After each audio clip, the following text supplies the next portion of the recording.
Hi there, I'm Lisa-Skye. Welcome to Bent TV. And I'm, comedian? Just a person in a world where there's good things and bad. Hey, come on. And with me today I have... Erin Kyan, trans, disabled, queer person who sometimes says and writes things people like. Oftentimes writes things people like. Occasionally. You're very well liked in the industry. All right, let's get through to it. Let's not have a battle of compliments. That's a whole segment on its own. Funny that you said battle and there was no fire directed at... What are we talking about today, Erin? What do you reckon? So I want to discuss the topic of radical kindness with you, because it's something that's only starting to gain a little bit of traction in radical circles, and I think it's something that we need to examine.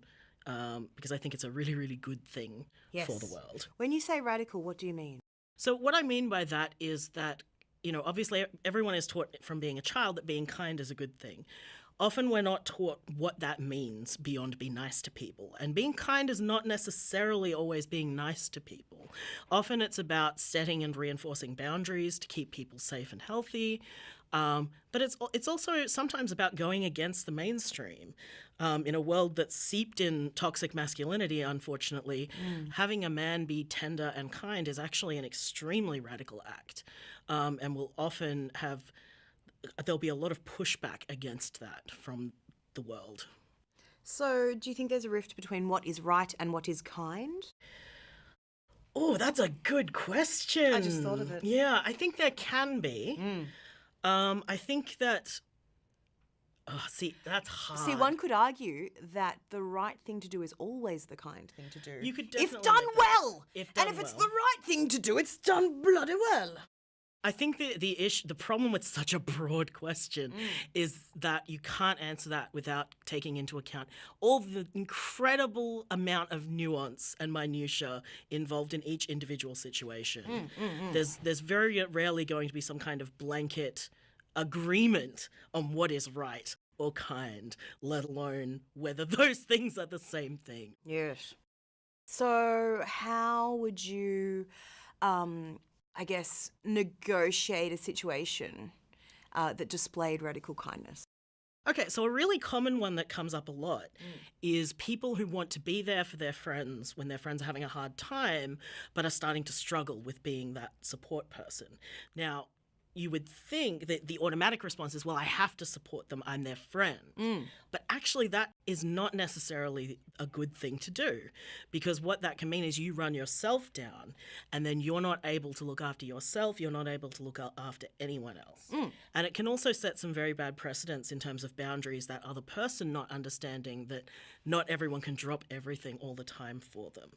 And so learned helplessness versus the toll of emotional labour. Yeah.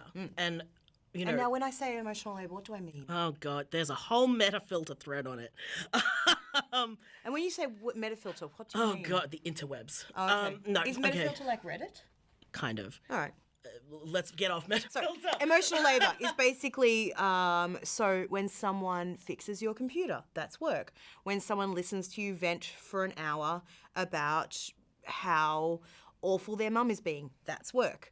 And both should be valued. And whether... A really common form of emotional labour is what we call in feminism the mental load, which is that women are often the household managers, and they're usually straight male partners go, well, I would help you if you asked, not understanding that managing all the tasks and running a household alone is a huge job.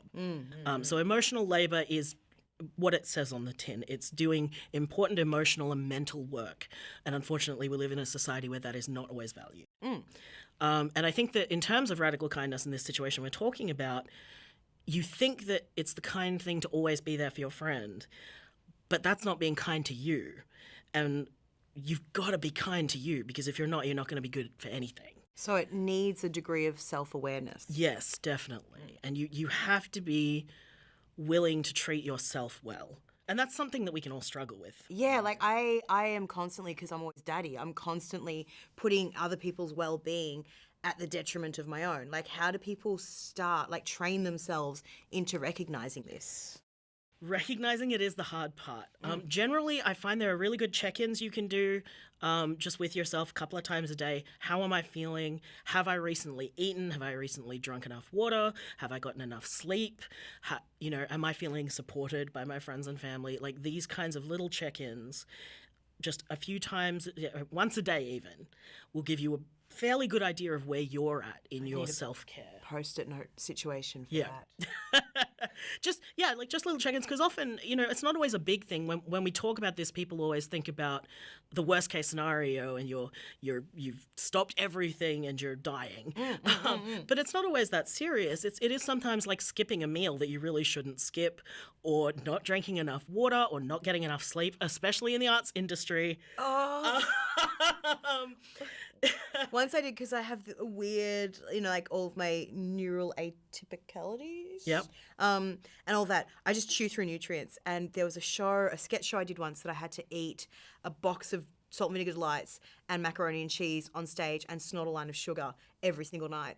And so at 4 o'clock every day, I'd just have a quick cry. Yeah. And it would be, I'm just like, I hate everything. And, the guy on my shoulder would be like, But you don't really hate everything, do you? It's literally just you're poisoning yourself every night. I know. But still. And in situations like that, like, if it is something important, like it's your job, then that's when you have to bring in safeguards to try and fix that, Like, obviously, if you can't fix the specific thing, that's where things like self-care comes into it. Go home, have a nice cup of tea, like pat your dog, just little stuff like that, making a bit of time. Yeah, especially because mental health care is garbage in this country. Yeah. So we all got to look after ourselves and each other. Ways to incorporate radical kindness in one's life. Step 1 would be to be aware of your own needs. Be aware of it, yes. Be aware of your own needs and try to be aware of the people around you, especially if you're male, because men don't like to keep an eye on their friends' emotional well-being that much, so do put effort into that. Definitely do look after your friends, not at the detriment to yourself. And don't let your kindness become something that can hurt you, If it's not kind to you, it's not kind to the world, and you can't do it. Simple as that. Erin Kyan saying, know thyself! Pretty much. Pretty much. Know thyself, and, just be kind of nice to thyself a little bit. Yeah. And to each other. Oh, we get into that. Oh, what's the guy with the face? Hate him. I don't know, maybe I don't. Don't remember who it is. Anyway, well, thank you so much. That's been invaluable advice. So try to incorporate radical kindness into your life and times and put more good things out into the world. Why not? I struggle with doing it, but I'm doing my best. I struggle with doing it. Everyone struggles with doing it. Let's do a song at the end. Be your best in all friending times and then other people be the best of great. Always with the world. Best of the good and happy, good, nice people, happy.